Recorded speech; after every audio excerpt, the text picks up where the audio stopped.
पतितानां पावनेभ्यो वैष्णवेभ्यो नमो नमः। वैस्तत्वात्कं कृष्णभक्तरूपस्वरूपकं भक्तावतारं भक्ताख्यं भक्तशक्तिकम् जन्माद्यस्य तन्यावादिस्य वियज्ञसौराटः तेन विरमहृदयादिकवयमुह्यन्ति यत् सूर्यः तेजोवारिमृदां यथा विनिमयते त्रिसर्गं सा धाम्ना स्वेन सदा हृदयस्कोकं सत्यं परं धीमहि। हरे कृष्ण। वाञ्छाकल्पतरुभ्यश्च कृपा सिन्धुभ्यो च पतितानां पावनेभ्यो वैष्णवेभ्यो नमो नमः। आप सब भक्तों का हम हृदय से स्वागत करते, धन्यवाद करते हैं और परम भगवान से आप सबके मंगलमय यशस्वी पुण्यवान भक्ति में जीवन की प्रार्थना करते हैं। आशा करते हैं सब सकुशल है और परम भगवान से आप सबके परिवार की कुशलता और क्षेम की कामना करते हैं। आज हम शुरू करते हैं आज का हमारा जो कार्यक्रम है श्रीमद् भागवत कथामृतम। तो कल हमने जाना था कि किस प्रकार से जब जीव जो होता है, जब वो इस भौतिक जगत में होता है तो अनेकों प्रकार के पाप कर्म करते हैं और उनके बदले में उसको जो है एक यातना का शरीर अर्थात कष्ट का शरीर दिया जाता है, जिसको सूक्ष्म शरीर बोलते हैं। उस शरीर में को देने का उद्देश्य ही यमदूतों का ये होता है कि उस जीव को किसी न किसी प्रकार से कष्ट दिया जाए, उसको जो है दंडित करने का मुख्य उद्देश्य होता है। क्योंकि जब किसी जीव को दंडित किया जाता है तभी व्यक्ति को आत्म प्रयास या बुद्धि के द्वारा वो व्यक्ति समझ पाता है कि क्या सही है और क्या गलत है, अर्थात मुझे कष्ट क्यों दिए गए हैं। ऐसे बहुत सारे लोग प्रश्न कर सकते हैं कभी कभी, लेकिन जब किसी को कष्ट दिया जाता है तब पता लगता है कि वास्तव में इसके पीछे मेरा ही कर्म फल है कि जिसके कारण मुझे ये कष्ट भुगतान करना पड़ रहा है।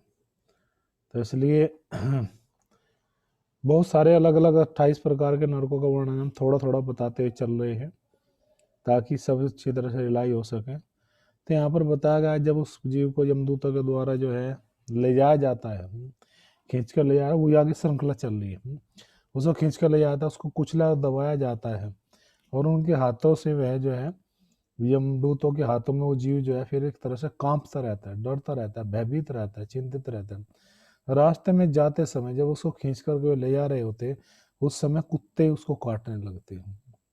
उसके यात्रा में शरीर को यात्रा देने के लिए जो कुत्ते हैं वो उसको काटते हैं। वैसे अपने जीवन के हैं संघर्ष के सारे जो जीवन में उसने सारे पाप कर्म करते किए हैं वो याद आते रहते हैं और जब उसको याद आते रहते हैं वह इस प्रकार से अत्यधिक दुखी हो जाता है।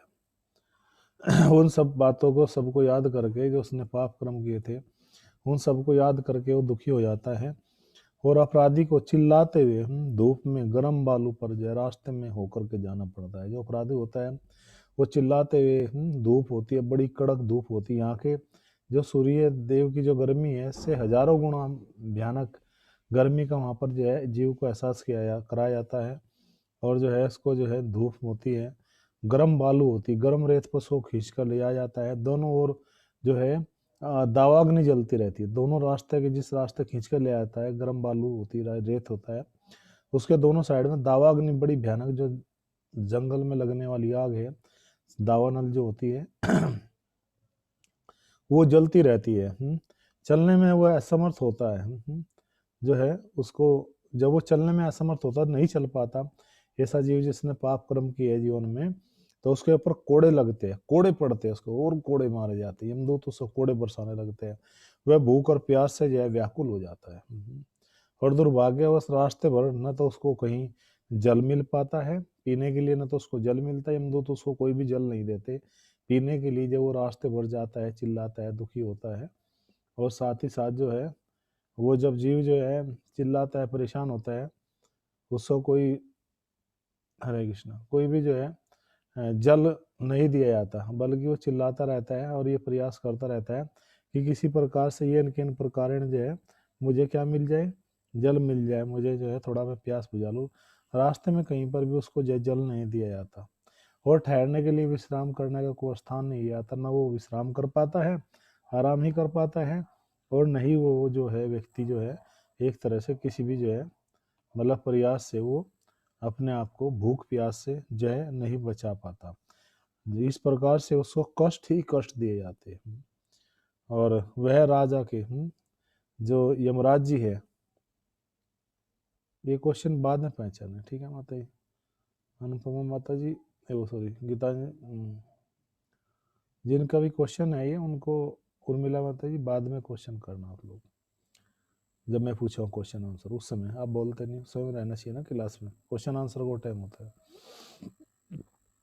तो उस समय जब वो उसको जो है ले जाया जाता है तो राजा के धाम में जो कौन यमराज जी के जो धाम है ले जाते समय उसको कभी थकान होती है, कभी वो गिरता है, कभी वो पुनः उसको उठाया जाता है और तेजी से ही यमराज्य के समक्ष उसको उपस्थित कराया जाता है। यमराज्य के सामान सामने ही जो उसको क्या कर देते हैं, यमराज जी के सामने कह दिया जाता है उसको, भैया चलो अब तुम्हारा टाइम आ गया है, अब तुम तैयार हो जाओ, क्या करने के लिए, कष्टों को उठाने के लिए। तो यमराज जी के सामने उसको जो है एक तरह से पूरे कष्टों की स्थिति में क्या कर दिया जाता है, उपस्थित कर दिया जाता है, ताकि यमराज भी ये जान सके, देख सके कि भाई वास्तव में ये जीव कौन है, क्यों इसको कष्ट दिया जा रहा है। और इस प्रकार से जो है यमराज जी के सामने जब उस जीव को लाया जाता है तो वो जीव जो है रास्ते में उसे पुनः उठाया जाता है और जो है तब उसको जो है 99,000 योजन की दूरी उसे कुछ ही पलों में तय करनी होती है। 99,000 योजन, योजन क्या है, कोस क्या है, किलोमीटर क्या है, इसमें कोई बता सकता है? 1 किलोमीटर में, 1 योजन में कितने किलोमीटर होते हैं? कोई बात नहीं, कुछ ही पलों में उसको तय करनी होती है। फिर उसे तुरंत घोर यातना यातना दी जाती है। फिर उसको बड़ी बड़ी यातना कष्ट दिए जाते हैं, घोर से घोर, जिसको उसको एक सहन करना ही पड़ता है। वो किसी प्रकार से भी ये प्रयास नहीं कर पाता कि भाई मैं उससे छूट जाऊं, उसको फिर भी उन यातनाओं को, उन कष्टों को उसको सहन ही करना पड़ता है।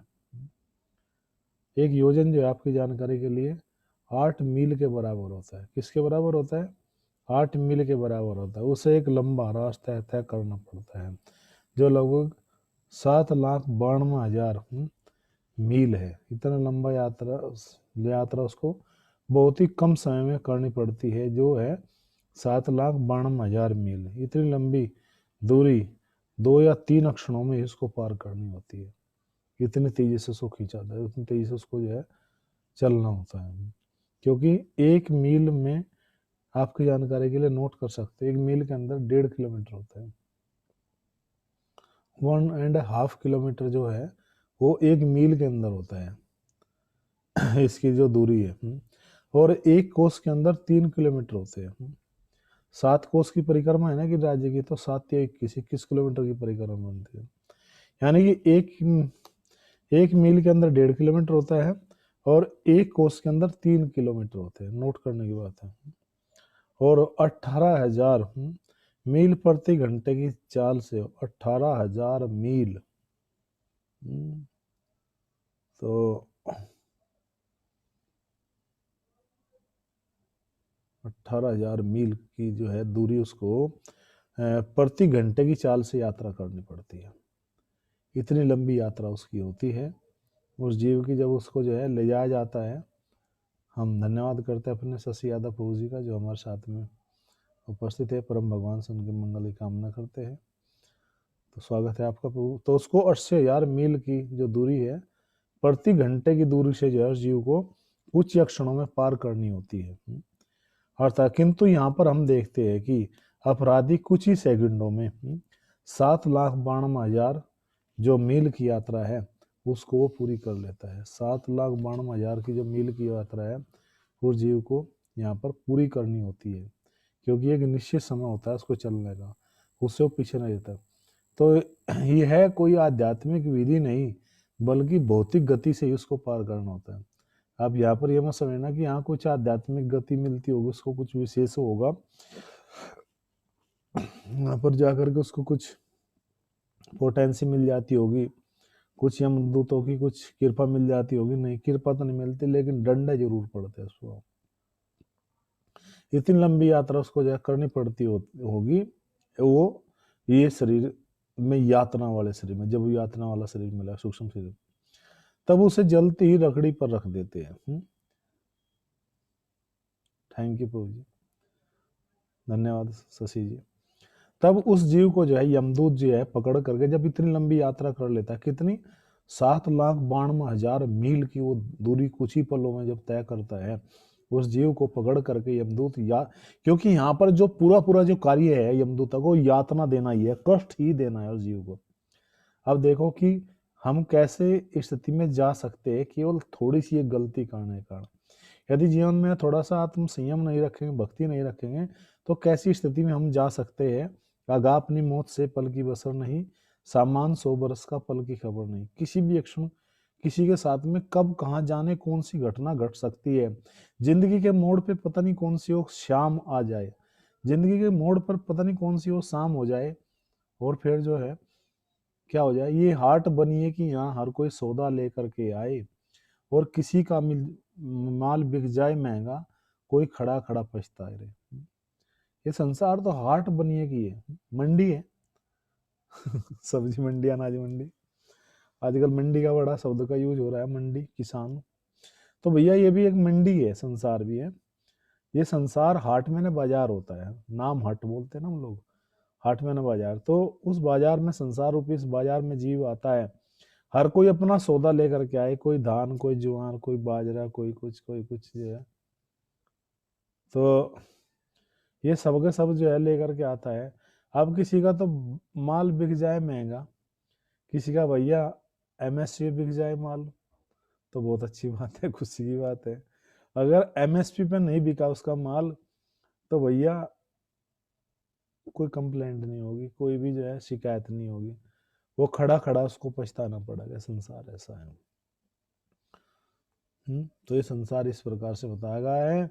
उसे जलती हुई लकड़ी के ऊपर यमदूत जो है, जो वो सही तरह से पाप कर्म करता है, जगत में रह करके लोगों को यातना देता, कष्ट देता है, तो उस लोगों के लिए कुछ लोग कहते हैं कि भाई कहाँ किसने देखा है, क्या जीवन में, क्या क्या ये कुछ कहने वाली बातें है, इसमें क्या सबूत है, ये सब बेकार की बातें, हम नहीं मानते, क्योंकि हम नियम और कानून से ऊपर है। तो जो नियम और कानून से अपने आप को रखते हैं ना, कहते हैं नियम कानून संविधान ये सब मेरी जेब में है। ठीक है, कोई बात नहीं भैया, ये संसार में तो आप जो है क्या कर सकते हो, वकीलों को खरीद सकते हो, पुलिस को खरीद सकते हो, आपकी सत्ता हो सकती है, लेकिन वहां ना चलेगा बहाना किसी का। वहां पर कोई बहाना, कोई एक्सक्यूज नहीं चलेगा, सब कुछ आपके सामने बता दिया जाएगा, फिर आपको उसका भुगतान करना ही पड़ेगा। इस प्रकार से आध्यात्मिक विधि नहीं बल्कि भौतिक विधि से उसको पार करना होता है। जलती हुई लकड़ी पर उसको रख देते हैं। कभी कभी उसे अपना श्रम का मांस भी खाने के लिए बाध्य किया जाता है। कभी कभी वो जीव अपना खुद का भी मांस खाता है। उसको कहते हैं अमदूत, क्यों भूख लगती कहते, तो वो अपना ही मांस काटे खाने लगता। कितनी भयानक स्थिति, अब देखना क्या होगा आगे। बाध्य किया जाता है अथवा अन्य द्वारा खाने दिया जाता है, और अन्य जो जीव है उसके मांस को क्या कर लेते हैं, वो सब भी खाने लगते हैं। इस तरह से जो है उसके मांस को दूसरे जीव जो होते हैं वहां पर, वो भी उसको खाने लगते हैं। क्योंकि ऐसा देखा गया है, जब सेकेंड वर्ल्ड वॉर हुआ था, तो कुछ लोगों को यातना गृह में डाला गया था, सरकारों के द्वारा बंदी बना लिया गया था। वो जब भूखे थे, उनको जब खाने को नहीं मिला, तो सिलोपा जी तात्पर्य में लिखते हैं इस श्लोक के कि उन बंदियों को अपना शिविर में अपना मल तक खाना पड़ा था। तो इतनी भयानक जो है संसार में यातना हो सकती है। अतः इसमें कोई आश्चर्य नहीं कि यमदूत के निवास स्थान पर, जो यमदूत का जो निवास स्थान है जहाँ रहते हैं, वहां पर उसको यम साधन बोलते हैं। उस स्थान का नाम है यम साधन, जहाँ पर यमदूत उस जीव को लेकर जाते हैं। यमदूतों का जो निवास स्थान है, जहाँ पर यातना दी जाती है। में अपराधी को कभी दूसरे को तो कभी शम का मांस खाने के लिए बाध्य किया जाता है। और उस समय जो नरकों के जो कुत्ते होते हैं, गिद्ध होते हैं, उनकी आंखें उसके जीवित रहते हुए निकाल लेते हैं। जो गिद्ध होते हैं, यम यमराज के या यमदूत जो होते हैं, तो उनके पास में स्पेशल कुत्ते होते हैं, स्पेशल गिद्ध होते हैं उनके पास में, जो है जीवित रहते निकाल लेते हैं। उस जीव को तड़पते तड़पते उसकी आंखों को वे नोच लेते हैं। आप कहोगे प्रभु जी आज क्या एकादशी के दिन ये विषय मिला था गया, क्या करे भैया, ये तो असली कहानी यही है। यहाँ तो हम आपको टेलर दिखा रहे हैं, असली फिल्म तो वही होगी। तो इसलिए जो बुद्धिमान है वो टेलर देख कर समझ जाना चाहिए। जो बुद्धिमान होते हैं ना वो कष्टों को दूर से देख करके पहचान जाते हैं इस चीज में कष्ट है। और जो मूर्ख होते हैं वो कहते हैं नहीं नहीं हम तो चेक करेंगे, हम कैसे पता लगा, हम कैसे मान ले। मैं कभी कभी एग्जाम्पल देता हूँ ना कि वो आईयू यूनिवर्सिटी में कुछ एक प्रोफेसर बता रहे थे कि अपने स्टूडेंट को कि बेटा ये अल्कोहल है, इसको जो पी लेता है उसको नशा हो जाता है, बड़ी भयानक चीज है, इसको लेना नहीं चाहिए। स्टूडेंट बोलते हैं sir how we can believe, हम इसके ऊपर विश्वास कैसे करें, हमें तो पहले इसको पीना है, पहले पिएंगे फिर हम विश्वास करेंगे इस पर। एक ऐड आता है ना, पहले इस्तेमाल करो फिर विश्वास करो। बोले हम तो पहले इस्तेमाल करेंगे इसको फिर विश्वास करेंगे। दूसरा टीचर ने कहा कि ये देखो नाइफ है, चाकू है, चल जाए तो खून निकल आता है, और इसलिए बुद्धिमान व्यक्ति को क्या करना चाहिए, इससे बचना चाहिए। तो ओहायो यूनिवर्सिटी के स्टूडेंट कहते हैं नहीं सर हम कैसे बिलीव करें, हम तो स्टूडेंट है साइंस के, साइंस तो एक्सपेरिमेंट पर एक्सपेरिमेंट करेंगे। तो प्रोफेसर बोले तो मतलब तुम कटोगे पहले, बोले ये हम पहले कटेंगे फिर देखेंगे। तो प्रोफेसर ने कहा कि कटने की जरूरत नहीं है, बहुत सारे लोग हॉस्पिटलों में कटे हुए पड़े हैं, उनको जाकर देख लो, उनको देख लो, कुछ जरूरी नहीं कि हर चीज को पहले खुद ही करवाएं एक्सपेरिमेंट। कुछ चीजें होती है क्या, प्रथम जो श्रेणी का व्यक्ति होता है वो किसी भी वस्तु को देख करके, किसी भी जो है कार्य को देख करके उसके गुण और दोषों का आकलन कर लेता है, जो फर्स्ट क्वालिटी का व्यक्ति है। जैसे किसी व्यक्ति को कहा जाए, हम हमारे रामचंद्र प्रभु जी का भी स्वागत करते हैं, तो हमारे प्रभु जी हस्तनापुर में रहते हैं, उनका भी स्वागत है इस क्लास में। तो ऐसे लोगों को, जो लोग कहते हैं कि हम जो है विश्वास करेंगे, तो प्रथम जो श्रेणी का व्यक्ति होता है वो गुरु आचार्यों के जो है, जो प्रथम श्रेणी का जो व्यक्ति होता है वो गुरु आचार्यों की वाणी को केवल मन से जान लेता है। जैसे हम प्रतिदिन क्या बोलते हैं, श्री चैतन्य मनोअभिष्टम, चैतन्य महाप्रभु की जो मन की जो वाणी है, मनोभिष्टम, मन की अभिष्ट, अभिष्ट मतलब इच्छा को जान करके ही किन्होंने, रूप गोस्वामी और सनातन गोस्वामी जी ने क्या कर लिया था, नवाब हुसैन शाह का जो राज्य था उसका त्याग कर दिया। केवल अपने मतलब आचार्य गुरु या भगवान चैतन्य महाप्रभु की वाणी को ही जीवन में उतार करके उसका त्याग कर दिया। तो इसको बोलते हैं कि जो आचार्य गुरु हमसे चाहते हैं उसको मन में ही जो उसको धारण कर लेना, उसको मन से स्वीकार कर लेना, वो प्रथम श्रेणी का है। दूसरी श्रेणी का होता है कि मतलब जो कहने से कि भाई रास्ते में गड्ढा है वहां मत जाना, अगर जाऊंगा तो अंधेरा है गिर जाऊंगा, तो कहेगा ठीक है, वो समझ जाता है। और जो थर्ड क्वालिटी का जो व्यक्ति होता है वो क्या करता है, वो कहता है नहीं नहीं ऐसा कैसे हो सकता है, हम पहले जाएंगे फिर गिरेंगे, फिर हमारे हाथ टूटेंगे पैर टूटेंगे, फिर हम हॉस्पिटल में एडमिट होंगे, तब जा करके हम रियलाइज करेंगे। इसको बोलते हैं सेकंड क्वालिटी, और सॉरी थर्ड क्वालिटी का। तो थर्ड क्वालिटी यहाँ पर इसलिए कहते ना वो व्यक्ति, वो थर्ड क्वालिटी का, थर्ड क्वालिटी का मतलब गई गुजरी स्थिति में जो किसी के ना सुने, यानी कि सुनेगा सबकी, करेगा अपने मन की। अर्थात ये कहावत है, ना हम जानते और ना हम किसी की मानते। तो ये बड़े भयानक तरीके से ऐसे लोग हो सकते हैं और वे बड़ी संकट में डालने वाले हो सकते हैं। कभी भी आपके आस पड़ोस भी हो सकते हैं, ऐसे लोग हो सकते हैं। तो ऐसे लोग जो है जानबूझ करके पाप कर्म में जो प्रवृत्त होते हैं, तो ऐसे लोगों की कौन सी स्थिति हो सकती है वो यहाँ पर बताई गई है। अर्थात उनकी आंखें और जो है गिद्धों और नर्क जो बड़े भयानक जो कुत्ते होते हैं उनके द्वारा निकाल ली जाती है। उसे सर्पों बिच्छू और डांस, जो सर्प होते हैं सांप जो काटने वाले बड़े भयानक, बिच्छू होते हैं, एक डांस होता है बड़ा मोटा होता है, वो बरसात के मौसम में होता है। और वो पूरा पशुओं का जो है, गांव में हम लोग देखते थे जब बारिश का मौसम होता है श्रावण भादों का, जिस समय बारिश होती रहती है तो शाम के समय खेतों से वो जो होते हैं धाने खेतों से उड़ करके आते हैं, और जो पशु होते हैं गाय भैंस उनका जो है खूब खून चूस लेते हैं लोग, वो खूब चिल्लाते हैं, मतलब इतना वो होता है। तो पूरा गांव में क्या करते हैं, उसका धुआं कर देते हैं, लकड़ी का कैसे भी, कच्चे घास का पुराल का गोसों का, ताकि वो जो है जब उनकी आंखों में धुआं लगता है तो वे भाग जाते हैं उड़ करके। अर्थात ऐसे वे खून चूसने वाले होते हैं। ऐसे जंतु जो है अन्य काटने वाले जंतु जिनके द्वारा पीड़ा पहुंचाई जाती है, ऐसे जीव उसको काट काट करके उसके जो शरीर को पूरा लहूलुहान कर देते हैं। और इस प्रकार से फिर उस जीव को जो है, जब उसको इतने ऐसा अवस्था में पहुंचा दिया जाता है, उसको शरीर का रक्त मतलब काट दिया जाता है, मांस है, आंखें निकाल ली जाती है, आंतें निकाल ली जाती है इतने भयानक जीवों के द्वारा, तो फिर उसको ऊपर की चोटी से गिरा दिया जाता है। ऊपर की बड़ी बयानी चोटी से उसको गिरा दिया जाता है। फिर वह जल या गुफा में उसको बंदी बना लिया जाता है। किसी जल में या गुफा में उस जीव को जो है फिर क्या बंदी बना लिया जाता है, अर्थात उसको ऐसी स्थिति में डाल दिया जाता है ताकि वो ना चाहते भी चाहे या ना चाहे, अब तो उसकी कोई चलने वाली नहीं है। अब तो 19 अवस्था में हो गया ना, उसके पास कोई चारा ही नहीं रहा कि वो बचा पाए अपने आप को। जैसे एक बार किसी प्रोफेसर ने पूछा किसी स्टूडेंट से कि सपोज करो, क्या करो, सपोज करो। तो स्टूडेंट ने पूछा कि क्या सपोज करे सर? कि सपोज करो आपके सामने शेर आ जाए। नहीं, सपोज करो आप जंगल में जाए, ठीक है, सपोज किया जंगल में हम, बोला आपके सामने अचानक शेर आ जाए। बोला शेर आ जाए? बोला हाँ। बोला ठीक है, शेर आ गया। बोला तब आप क्या करोगे? स्टूडेंट कहता है सर मैं क्या करूंगा? बोला हाँ। बोला सर मैं कुछ नहीं करूंगा, फिर जो भी करेगा फिर तो शेर ही करेगा। अर्थात इस अवस्था में आकर के वो जीव वो कुछ नहीं कर सकता। फिर वो जो है केवल और केवल जो है चिल्ला सकता है, छटपटा सकता है, पश्चाताप कर सकता है। फिर उसको जल और गुफा में इस तरह बंदी बना लिया जाता है। फिर उस जीव को अलग अलग नरकों में, अलग अलग नरकों का हम कल से वर्णन करेंगे, नाम बताना शुरू करेंगे।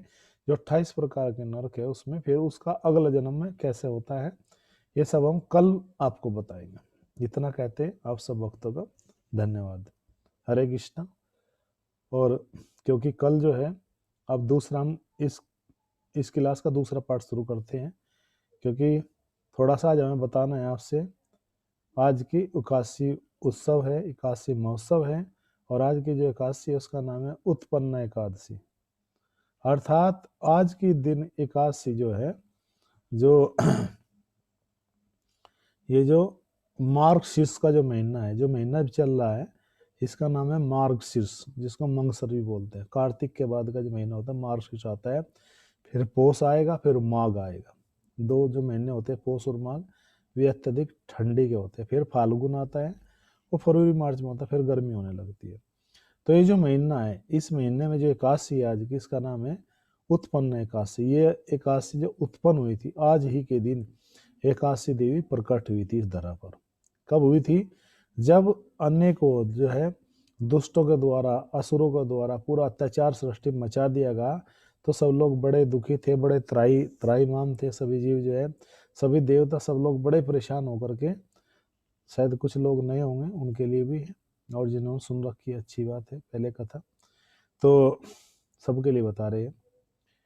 तो सब लोग भगवान विष्णु के पास में गए, हरि के पास में गए। उस दिन जो तिथि थी वो एकादश तिथि ही थी, अर्थात आज ही के दिन था। 10 और 1 11 होते हैं, 11 होते हैं इंग्लिश में, हिंदी में 11, और संस्कृत में उसको एकादश बोलते हैं। तो एकादश तिथि के दिन ही वो देवी जब प्रकट हुई तो एकादशी देवी हुई, और नाम पड़ा उत्पन्न एकादशी।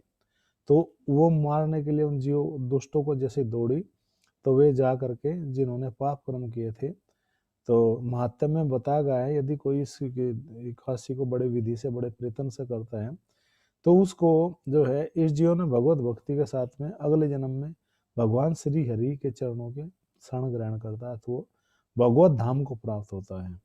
तो ये विशेष बात है आज की इस एकादशी के दिन। यदि कोई व्यक्ति यत्न पूर्वक इस एकादशी का पालन करता है, इसको व्रत रखता है, तो वो देवी जैसे उन असुरों को मारने के लिए दौड़ी, तो वे सब के सब उनको किसी ने बताया कि यदि आप जो है भगवान श्री हरि की शरण में चल जाओ, भगवान की शरण ग्रहण कर लो, पश्चाताप कर लो अपने पापों के द्वारा, तो शायद भगवान आपको क्षमा कर दे। तो जैसे ही भगवान की शरण में आए, भगवान का नाम है भक्त वत्सल या शरणागत वत्सल, दीन वत्सल।